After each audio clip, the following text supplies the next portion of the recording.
Azel, it is amazing to see you again for our third interview. Man, you had some very good wins last time we spoke. I remember, I guess you caught some good market conditions, done some good trades, made some good profit. And actually, let's begin with this. Are you still doing chess considering your success in crypto, or have you moved on from it? I'm doing it less and less because it's still my passion. So I want to do chess. I enjoy coaching people, and I do a lot. Now I do a lot more free work. So for the students who have already paid me for my courses, I'll give them a free update, do a video, do some voice messages for them. But generally, I don't view chess that much as a business anymore, and I'm now fully invested time-wise and financially into crypto. Ah, okay. I do want to ask some more things about chess, though. You're saying Please. more as a hobby now. Are you still doing competitive chess, or are also starting to even ease out on that? No, I've not been a competitive chess player since 2020. Oh, So interesting. yeah, because it's super time consuming, and you just get to a level where it's you have to invest your whole life if you want to make any tangible improvements. Because if you want to get from a weak amateur to an average tournament player, you can spend just a couple of hours a week. In a couple of years, you'll make it there. But if you're at a master level like I am, and you want to even just maintain your strength, you probably have to spend 20 hours a week. Mhm. So it's way too expensive time wise, considering I'm making money and all that. Right, So exactly. yeah, so I'm not Okay. into competitive chess, just a hobby in interacting with others about it, playing with some friends, etc. Okay. What about courses? Are you planning on making any new ones, or is that not really worth the time investment either? Yeah, it's not really worth the time investment either. I will leave the courses up and I'll periodically drop a few free updates. But I will say that I have one of my courses translated into Spanish. So I get 50% of the profit from that. And there's no work on my part. So, of course, I accepted it. So it was so good, it was Spanish translation. Yes, exactly. Okay, good, good, good. Awesome. Now, since you're investing that much time into crypto, what do you actually do with that time? How I break down the hours. So I will open the day and catch up on Professor Michael's live stream. So that takes up about an hour. And then there's a lot of real world content actually. So there's live streams, there are daily lessons. This is a new feature on the real world, and then Professor Adams' investing analysis, and then his Q&A, and that takes up my whole morning already. And then oh yeah, in the morning plus my own system updates. So there's my system updates plus all the real world content. And then afternoon I spend it on either upgrading my system or researching alts, all these kind of things that will are building the foundation to make me more money in the future, or studying economics. I actually signed up for an online university as per Professor Adams' recommendation. It's on Sailor Academy. I'm studying economics. This is more for personal enrichment. It's not necessarily to generate any new alpha to make any more money. It's just to enrich myself. And once that's done, there's Professor Adams' live stream. And then for the nights, I usually chill out or teach some chess. Yeah, interesting. So since you just mentioned learning economics, there's the opportunity cost of chess compared to crypto, which you have decided to. I don't know where I'm going with this. I was trying to apply some economics, but yeah, this I don't know how to No, continue. no, we'll just go from here, right? So your question will be, I assume, on how I weigh the opportunity cost of missing out on crypto versus chess. Yeah, yeah, yeah, exactly, exactly. There you go. Yeah, so it's quite obvious to me at least that I should be spending all my time on crypto because we've got a bull market coming, and I want to be able to analyze how I want to plan this whole thing out. Whereas chess, I can play it anytime I want. I'm not competitive for the time being, and I don't have goals to become a much stronger player. So chess can wait, and it's all crypto first. And that's something. Chess is a bear market activity, you know. In fact, that's something that Professor Michael does. So Professor Michael is a huge fan of golf. He shared with us, but he's an all or nothing kind of guy. So if it's the bull market, he's on the screen all the time. He has never any time for golf. But in the bear market, he's chilling. He plays golf every day. Hey, that's So an yeah, interesting balance. yeah, I might do the same thing with chess. Who knows? Fair enough. Okay. When you say system updates, so you're telling me you don't just make a system and then it works for the rest of your life. You need to constantly be updating it. Right. Okay. So I should clarify two terms. There's system update and there's system upgrade. So when I update the system, it means that I'm using the existing parameters and criteria. I'm looking out for them to inform my immediate investments. So I say, okay, what has Bitcoin done overnight? What are the indicators and strategies that are flipped? And does this entail an opening a new position? So that's the system update part, which takes just a couple of minutes and then I'm done with it. As for system upgrade, it's because of the competitive nature of the market. And this is something that Professor Adam and Professor Michael are intimately familiar with because they have been in the market for a very long time. They have seen and they have shown us before our very eyes that there are indicators and there's data that used to lead Bitcoin prices. So you could actually use this to make a good amount of money in Bitcoin. But over time, as more and more people became aware of such alpha, it quickly became diluted away. And that's because there's always a limited amount of liquidity, or you can think about it as a limited amount of money you can make with each piece of information. Because let's say an asset X, is $10 today, and you know for a fact it's going to be $11 tomorrow. So you can make a 10% profit. But the question is, how many people are going to sell asset X to you for $10 today? There's going to be a limited amount of them.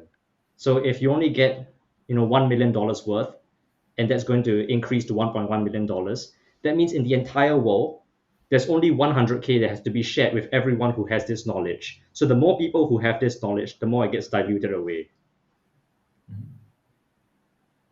So that's why systems have to be upgraded regularly because the market is competitive. All the edges you have will very slowly erode away as people become aware of them.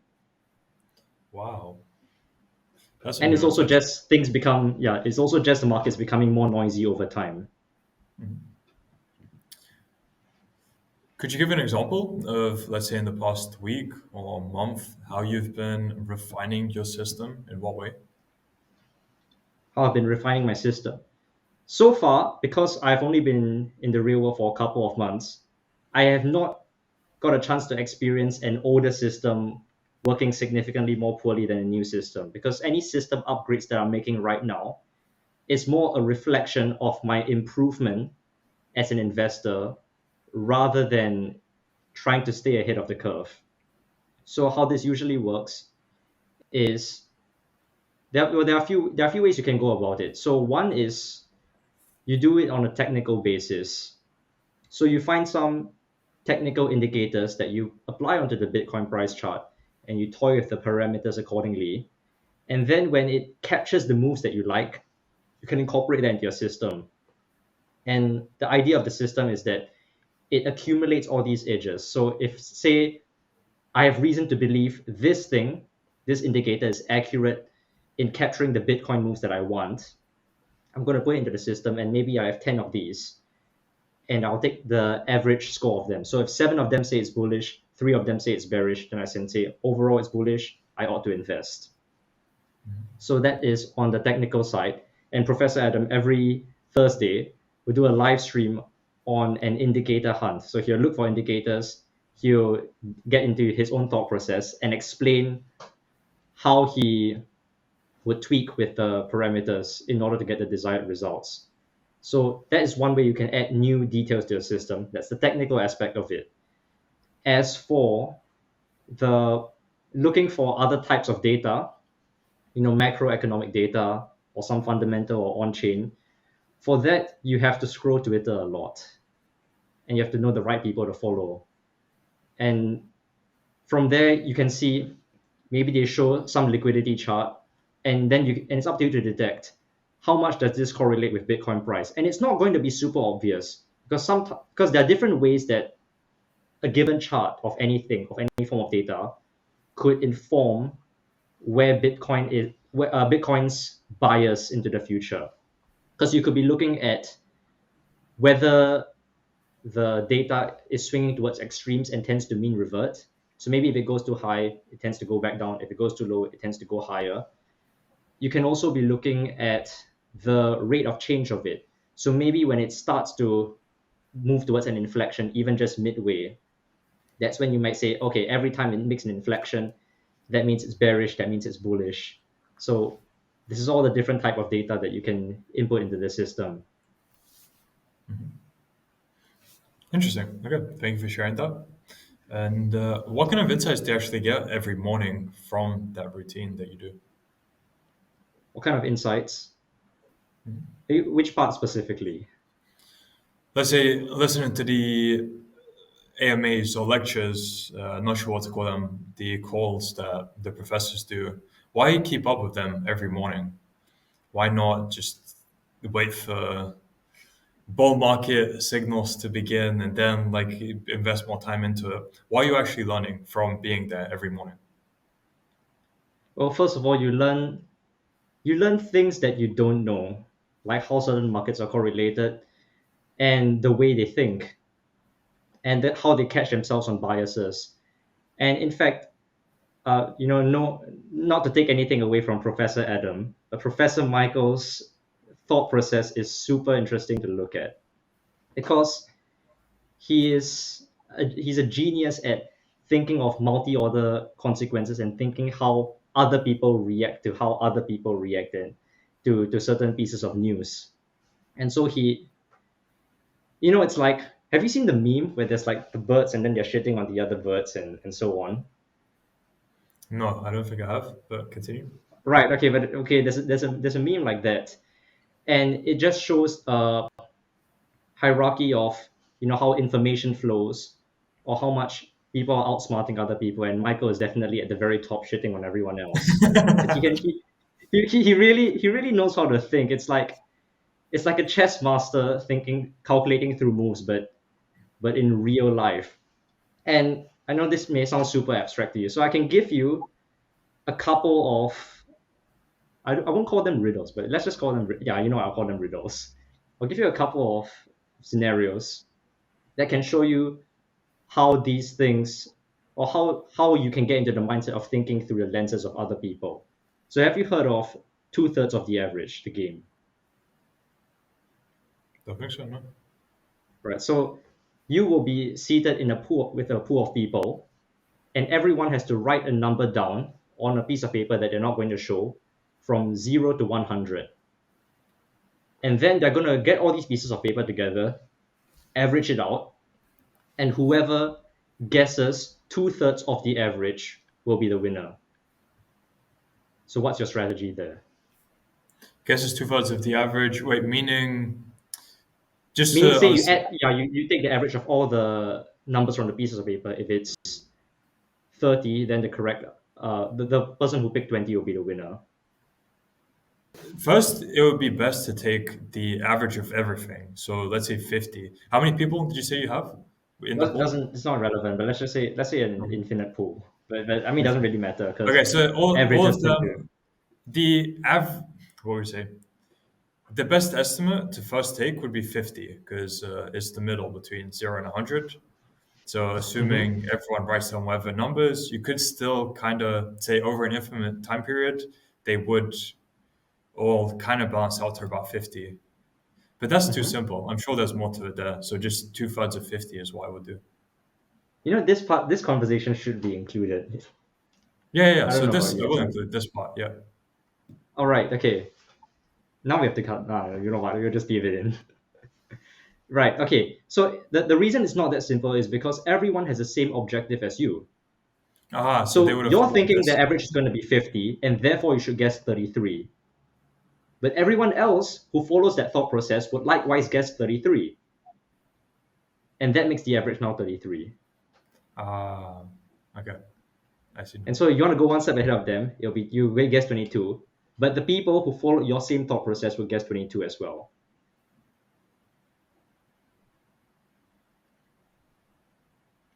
So how far do you actually take it? How far? Yeah, that's the question. How far should you actually take it?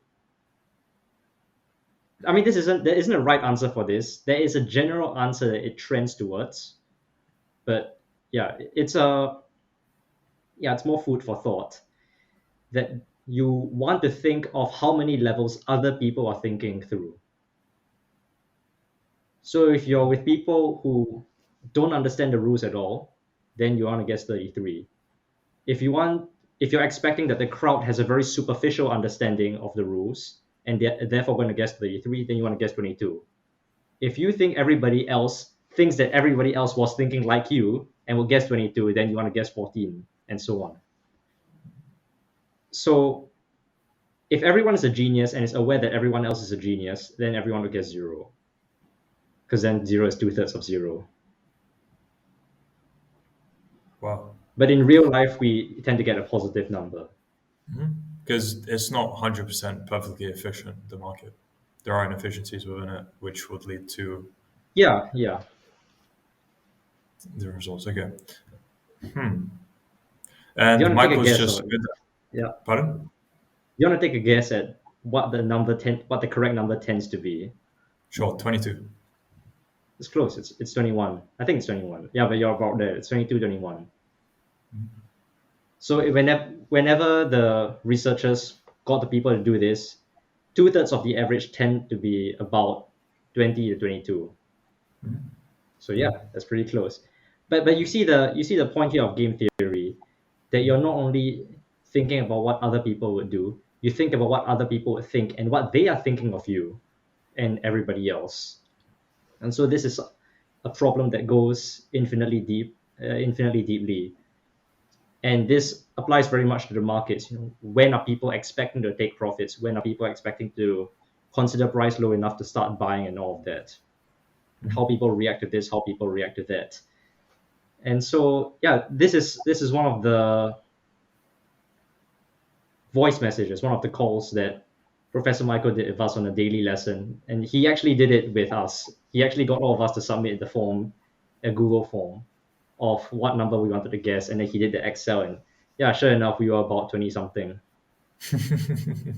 Yeah. I've got another variant of this type of game theory thing if you'd like. Yeah, I do like. So let's say you're on an island. The island has an unlimited amount of grass. It's got 1 sheep and 99 lions. So the sheep only eats grass, and the lions can eat grass or the sheep, but they prefer to eat the sheep. Now here's the catch. If a lion eats a sheep, the lion will become a sheep and is vulnerable to be eaten by other lions, which the lion does not want. So, assuming that the lions are perfectly logical and know that the other lions are perfectly logical, will the sheep get eaten or not?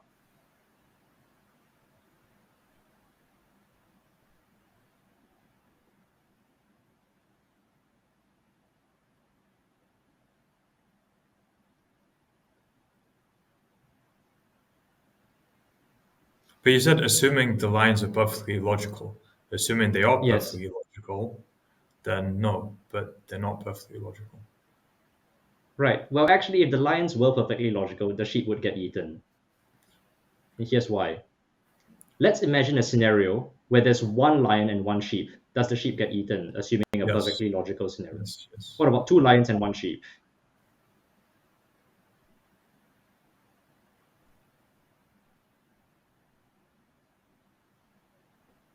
But then I would have said no. So why is it yes?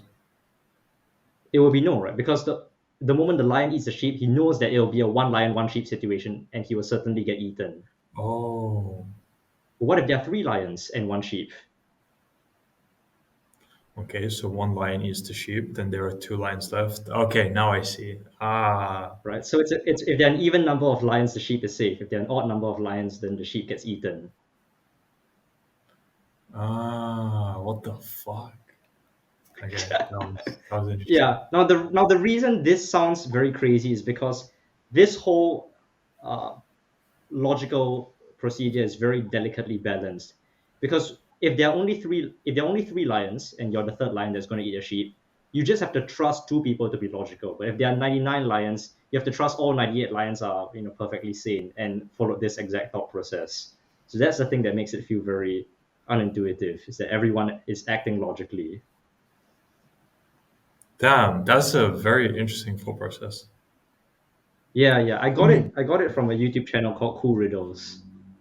Nice. They shut down recently, so it's very sad. Cancelled. Yeah. Damn. I don't know. I just made a joke about being cancelled, but what? Did they actually get cancelled? No, they just said they got demonetized for some reason and they weren't incentivized to do this anymore. So So basically cancelled. Damn. it's not really cancel, right?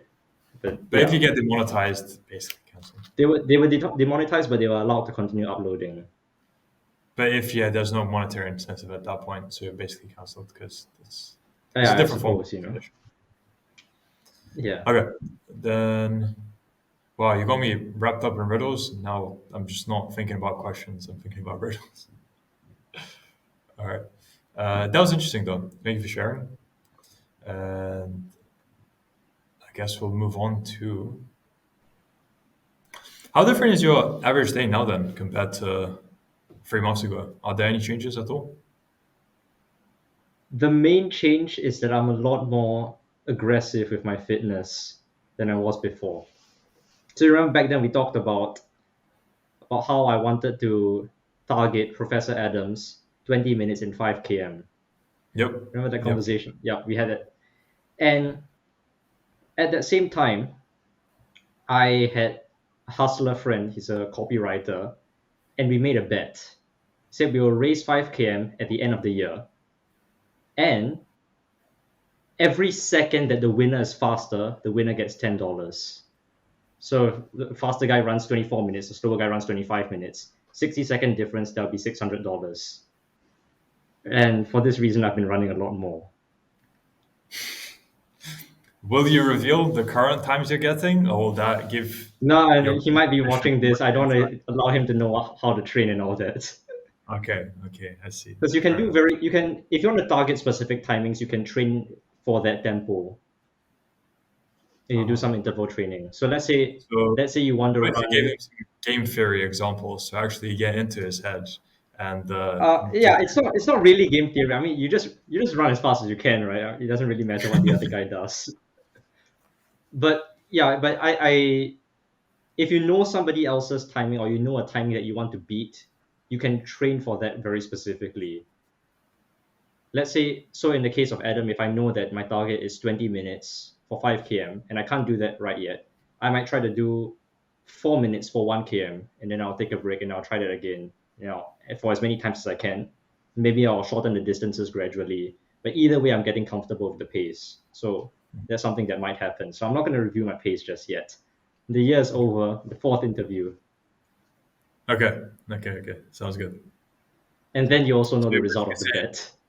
you'll run it in 15 minutes. 15. That's national record.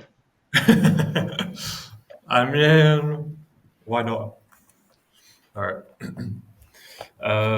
Cool. But really, can't you apply game theory by like giving him something and then making him kind of stress out and then he just burns out or something? I don't know. You're saying that's not possible? Nah, because I don't know how he's gonna react to that. You see, Oh, just tell him a lower time then. Say, oh yeah, so I'm probably gonna really struggle to even hit the 20 minutes. I'm not doing too well to be honest. Man, it's rough out here, you know. yeah. I mean, I mean, seriously, I will. It's almost impossible for me to hit the 20 minutes. That will take, I don't know, maybe depends how serious you are. But it will take maybe another year or two Yeah. Damn, in that's game rough. theory. Yeah.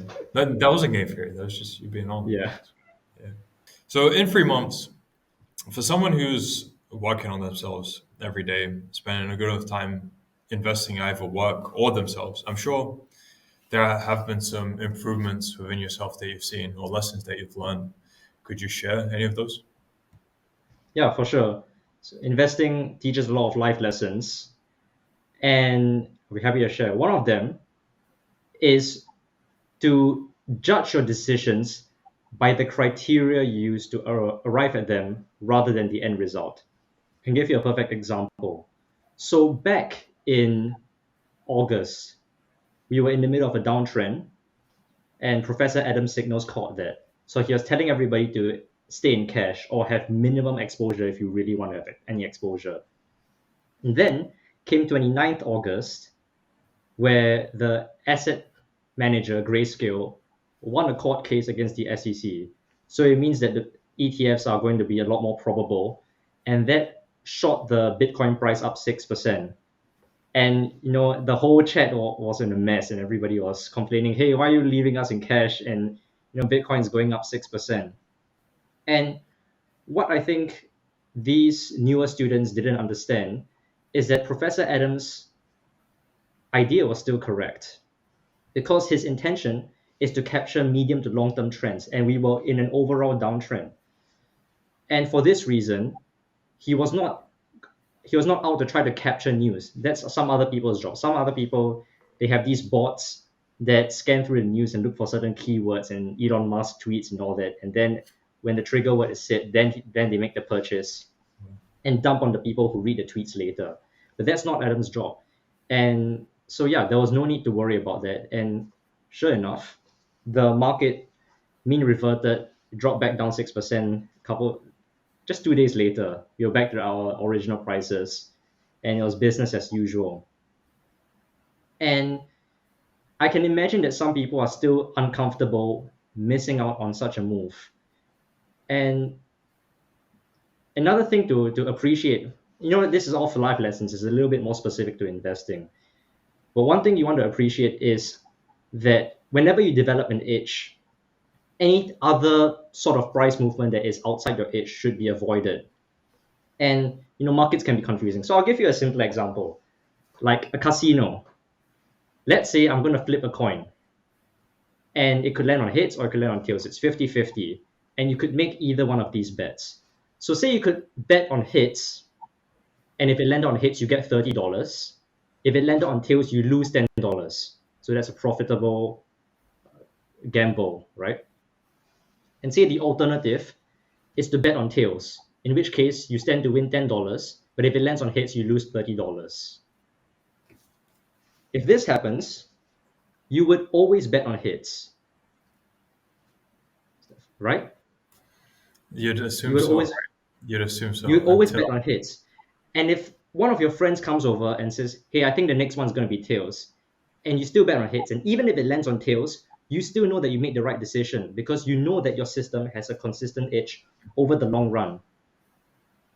And this is exactly what I mean when I say that you should judge your decisions by the criteria used to make them rather than the end result. Because if you judge your decisions by the end result when it's in some way up to chance, then it's not going to be repeatable. How would you know that you ought to have bet tails this time around? There's no way that you could have done that. What you could have done is know the expected value of each bet that you could make, whether heads or tails, and just make the positive expected value each time. So that's one of the key lessons. Whenever you're looking back on life, when you're reflecting on what you could have done better, consider what you could have done based on the information you had then, without excessively using the benefit of hindsight. If there's something that you couldn't possibly have known, then you couldn't possibly have known. There's no way you could take that lesson into the future. And that's something unique to investing, because in chess, theoretically, you could know everything because the game is of perfect information, but that's not the case for investing. So this is a new dimension that I have to get comfortable with. And yeah, you're gonna say something? Yeah, as long as you'll remember what you want to follow with after.